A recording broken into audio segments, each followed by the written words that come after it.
Hey everyone, welcome to the Soulful Eclectic. I am your host, Diana Collins, and I want to welcome you to today's episode. I've been trying to get on for the longest time, and it's just been crazy with the internet service. But um, if this is the first time you're checking in with us or with me, thank you so much for taking the time out. I appreciate you, I appreciate your time. And so I won't keep you very long.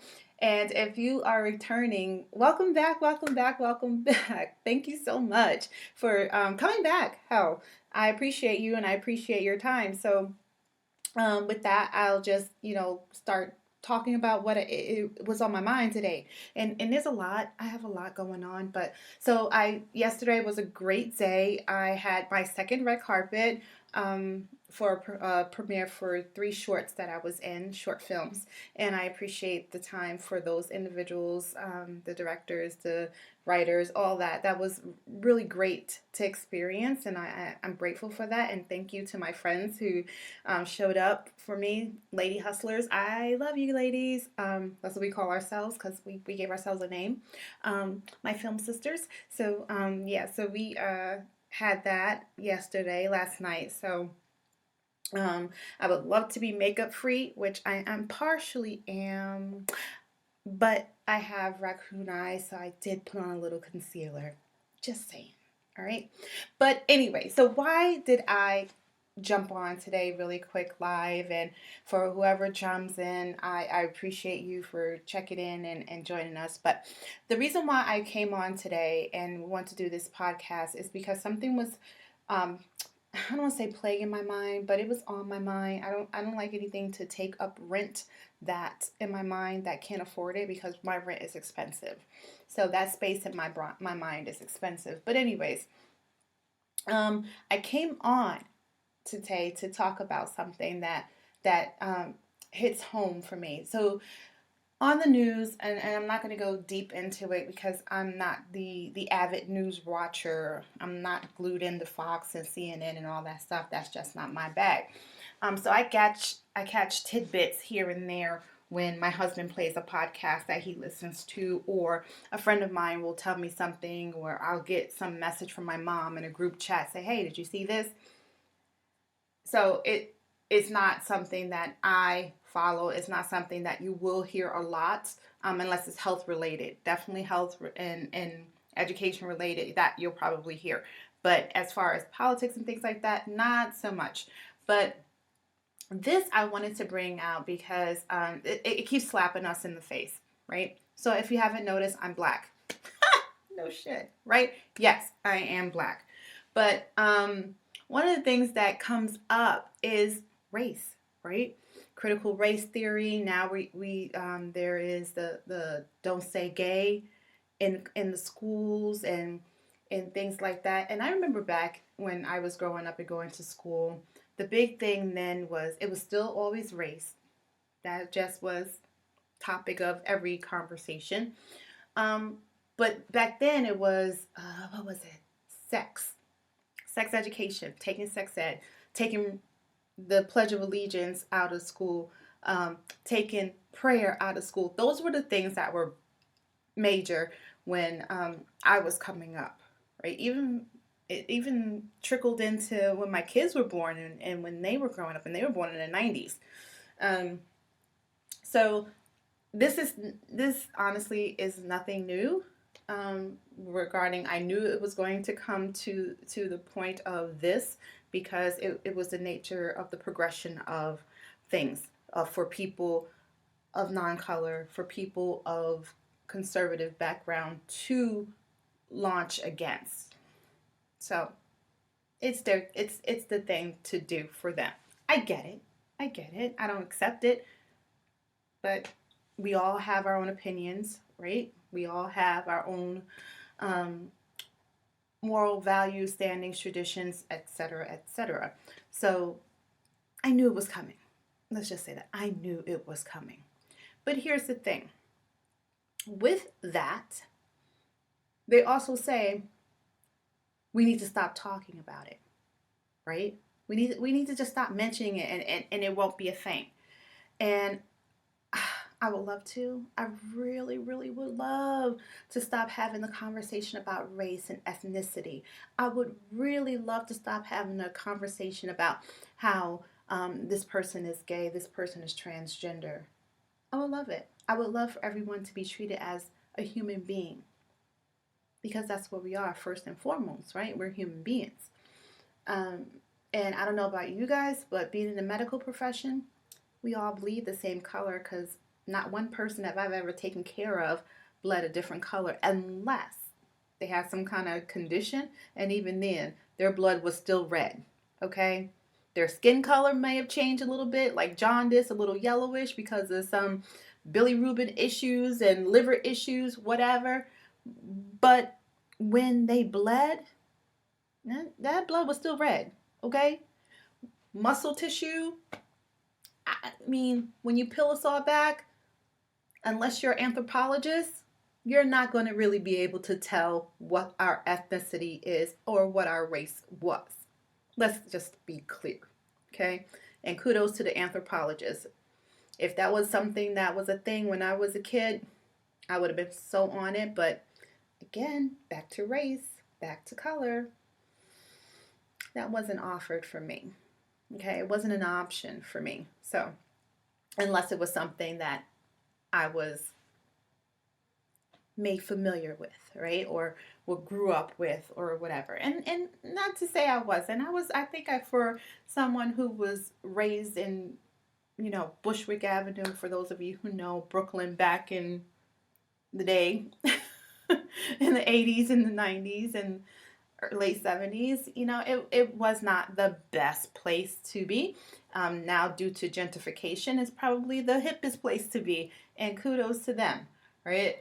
Not to the people who get put out, but that seems to be the next thing that's happening in the world.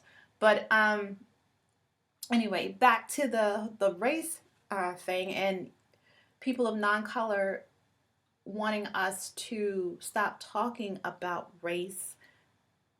They make it hard. And it's not everybody, because I have the most lovely friends that I consider sisters and brothers that are not of color. And I love them to pieces. They are like the best people. But people like them are far and few between. There are more people in power and stature that would love to keep race issues and incivility going than there are that handful of people who want to live in harmony and just love being on the planet Earth. All right, that's just the nature of it. So I am not generalizing this to all people of non-people of color. I am saying that for the group of individuals that would like us to stop talking about it, those are the same individuals that keep us talking about it. And they keep us talking about it for these reasons, and these are the reasons why I personally came on my live to do this, because it keeps hitting home for me and mine. When I say mine, that's my husband, my children, my family. All right. So here's the thing: we're healthcare professionals. We are. We are nurse practitioners, both myself and my husband. Our children are healthcare practitioners of some sort. Our daughter is a psychologist. She has a bachelor's in psychology and works with children. And our youngest daughter is a massage therapist. She has her own massage therapy business. She works in massage therapy, and she's looking at futures in healthcare to further herself. We're all educated individuals in our family, and my mother is in healthcare, my brother is in healthcare. I mean, we are all in healthcare in some sort of fashion, all right? As far as my immediate family, like my aunts and uncles, they are all in finances and education and computers. That's them, but they are all educated. That's my point. That's the root of what I'm saying. They're all educated. So with that, the conversation today. So my husband is finishing out his family nurse practitioner, right? So he's finishing, he graduates in May. Yay, he graduates in May. So he's finishing his nurse practitioner. Now, my husband, as handsome as he is, always gets flack. And it's not because he's a man in healthcare. Mm-mm. It's because he doesn't look like the typical individual that would be in healthcare. Who the hell is that? Can someone help me understand this? Because I don't. What's typical? Okay. Now, me coming up in healthcare, yes, I did come across a lot of that same backlash. Like, oh, you're when I was a nurse or RN at the bedside, a lot of had quite a few patients who would say, "Oh, I rang the bell for my nurse," and yes, I am your nurse, and I, pointed out, I introduced myself in the morning. I'm your nurse, and they go, "Oh, I didn't know you were RN. I thought you were just the CNA or the aide." No, I clearly said I was a nurse, your nurse for the day. And they's like, "Oh yeah, but I just thought you meant the CNA." Wow, you're really a nurse? Yes, I really am. Right? So, I've encountered that. As an educator, I've encountered it. As a nurse practitioner, I encountered it. Okay? As an educator, I actually had a patient that said, "Oh, it's nice they let you become a nurse, a teacher, let you teach these students." Now, mind you, all my students behind me were white or people of non-color. I don't know what the terminology is today. I can't keep up. So if I offended anyone, my apologies. But people of non-color, those were my students that were behind me. So when he said that, he said, "It's nice they let you teach them." I said, "Okay." Elderly gentleman, I was trying to be forgiving, and I was the professional individual that I am. So yes, I've encountered it. I've encountered the microaggressions, micro, macro, overt, covert, all of it. Okay, that was my life. I lived upstate New York. Most of my patients were people of non-color. Most of the people I worked with were people of non-color. There were maybe a handful of people of color as nurses on these units, as NPs on these units. So yes, I've encountered it. Here's where I have issues. Here we are in this world where we're supposed to stop talking about color and it's not supposed to matter. Then stop making it an issue. Stop whenever you see someone that is not of color, that is of color, coming to take care of you or in a situation. Stop questioning them as if they don't belong. That's the problem. That's what keeps us talking about it. Okay? Case just plain and simple. All right? Stop treating us like the victim. Excuse me, we are the victims, but stop victimizing us. Is what I'm trying to say. Stop victimizing us. All right? And we will stop talking about it. My husband today, or was it today? At some point, he has to go and do his review classes because, again, like I said, he's finishing his NP.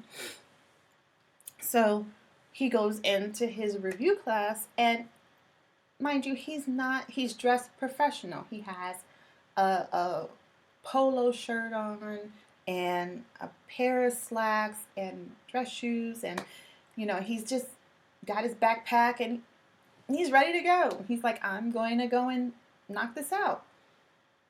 Where are you going? Not "Good morning, how are you? Can I help you get somewhere? Can we help you?" And it's not the words, people. So don't say, "Oh, well, they were just trying to help them, help him find where he needed to go." No, it's not. It's the tone.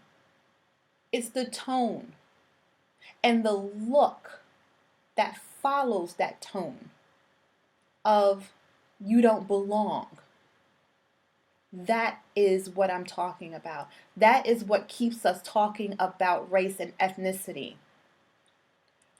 looking at people as if they don't belong. It does not matter, okay? If you're curious about whether or not they're in the right classroom or going to the right building, there's a way to ask that, okay? You can ask it in a manner of being inquisitive and wanting to help. Like if I ask someone, can I help them? I'm not going to look at you up and down like, can I help you? That's different than, can I help you? You look like you need someplace, you're trying to get somewhere. How can I help you? Don't that sound different? Yeah. So you're going to get a different response from me. Okay? Because that first one is going to say, yeah, why? Yeah, you can help me. All right? And the other one is like, thank you, because I need to find this building. Right? So you see how your tone can give you two different responses? That's what keeps us talking about race. And I'm sorry, guys. I'm protective about my family. And I know a lot of you are too. As evident by, we're not saying any names on award shows. But I try not to come out of character. It's very rare. And those who know me know I do not come out of character. It was not something that I was raised in doing. We were always taught to just be mindful of where we are, and everything is not meant for every place. So I would not come out of character, but you better believe you're going to know that I did not appreciate what you said or how you said it. Because then my tone changes. So you get what you give, right? You give me attitude, I'm going to give it back to you in a different way. And I'm going to smile, just so you know, right? Because it's not right.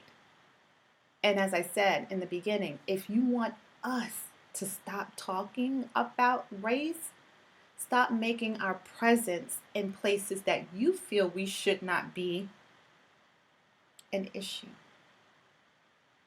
Right? Go figure, right?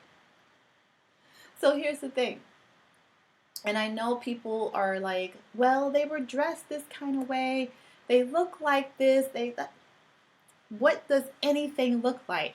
I've met doctors with tattoos, piercings. I have a friend who's a doctor. She's got a damn pink mohawk. Okay?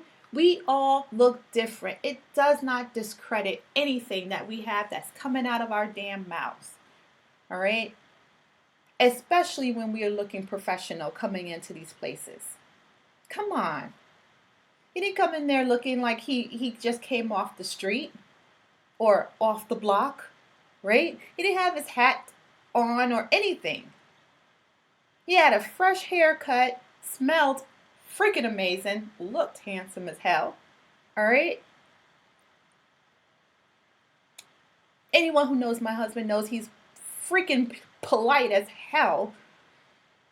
So tell me something. Why did that presence give you that response? Simply because of the color of his skin.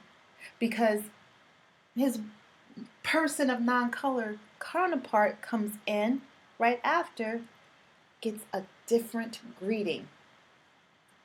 Gets a different greeting. What the hell? Right? What the hell? This is what I am saying.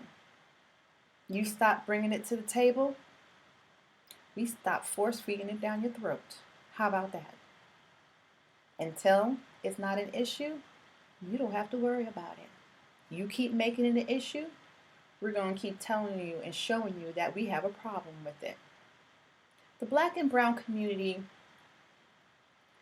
is an amazing community. And I know there's this argument, and I've had it with, and I don't say argument, a conversation with close friends that, you know, immigrants all over have had issues when they came over here. Yes, they have, and some still do. Okay, some still do. But when you are a person of color, when your color shows first when you walk through a door, it is not going to matter, okay? Because I'm going to be the first to tell you, I can walk in a room with my friend who is person of non-color, but of a different ethnicity. Yeah, a different ethnicity. Their family's from, I don't remember. Sorry. Um, I think Ireland. Irish. She's Irish. Um, but we all know the history of Irish immigrants coming over, right? And how they were treated, how Italian immigrants were treated when they came over, how, the Jewish immigrants were treated when they came over. They don't get that same treatment now. That's what I'm saying. Their treatment has changed. They've been accepted because their color allows them to pass through. Unless you start digging into the depths of who they are. But for us, the first thing you see is the melanin in our skin. And that disturbs people. Why does that disturb you when I walk into a boardroom? Why does that disturb you when I come in and tell you, hi, I'm your provider for the day? Why does that disturb you when you have a male black person, a person of color come in and take care of you? Why? It's that ingrained distaste, this trust, dislike for us because of the color of our skin. Now we are blessed to have a handful of people, like I said, a handful of people where it doesn't matter, where it was able to trickle out of their DNA. So it's not, they've learned and have made the choice to change. Okay? So I don't ever say that I said because of your heritage, because your family owned slaves. No, I treat you based on how you treat me in today's society. Okay? The 21st century. That's how I base how you treat me. Not based on the fact that your ancestors probably had slaves. Hell yeah, they probably did. I've watched Dr. Gates in doing ancestry on some of these people of non-color, and they're devastated when they find out that their family had slaves. You are a person not of non-color. You should automatically assume that unless you know your family was part of the abolition movement, you are going to assume that your family has at least had a slave, if not a nanny.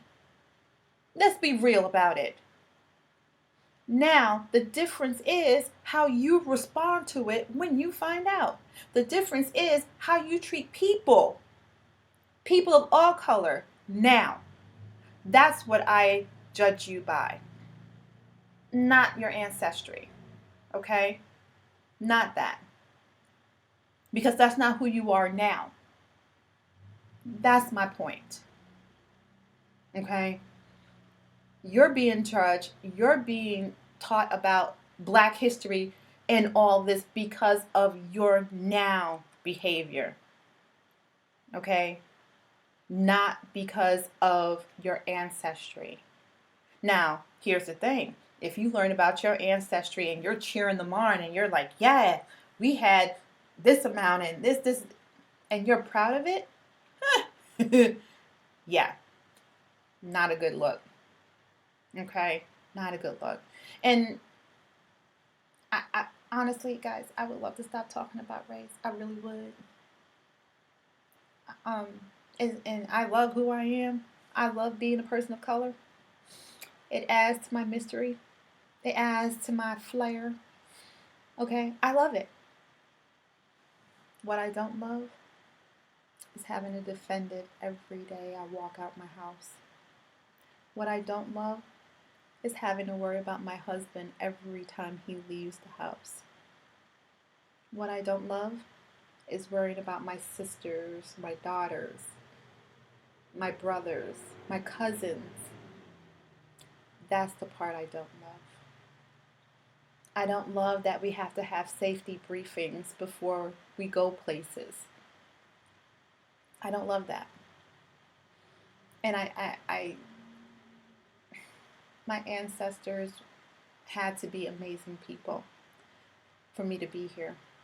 They had to be, because they endured some hellish treatments. I know it's not equivalent to what they've endured, but it's still there. And we need to change. We need to change. Stop it. You want us to stop talking about it? Stop making it an issue. And we will. I can go on and on and on about this. I swear, the level of microaggressions I experience is amazing.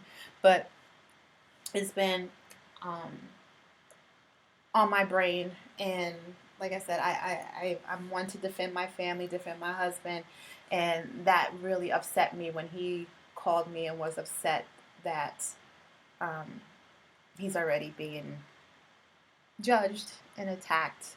When I say attacked, I don't mean he's being physically attacked and, they're throwing things. No, no. Visual daggers, questions about his validity on his position there, those kinds of attacks. And I say those are attacks. So, yeah, that's my biggest thing. So I kind of was on the up about that with my hair. My knickers were in a twist, so to speak, with that, because I love my husband. He's a great man, and anyone who knows him, he is the kindest, I call him my kindest beast ever. Because why I call him a kind beast? Because, yeah, you get him in that state where he has to defend his family and himself. Yeah, he's a beast. But he's kind. He's kind until you unleash the beast. And that's what I don't understand. I really don't get it. But that's I wanted to say something else, and I totally got off my soapbox on that. My apologies. But yeah, so that's it. I will defend my family, and that just makes me upset, and it makes me worry. Again, it makes me worry about him and his safety. So when that stops being my issue, again, I'll stop talking about race, and we'll go from there. But yeah, I just wanted to say that. Thank you so much. I appreciate everyone. I appreciate your time. I appreciate you taking the time out. If you come across this and you have comments, please share your comments. I will definitely get back to you, and we can definitely continue this conversation.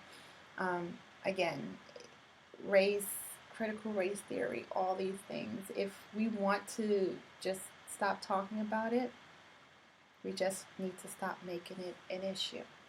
And then we'll stop talking about it. But yeah, so with that, I'm going to end.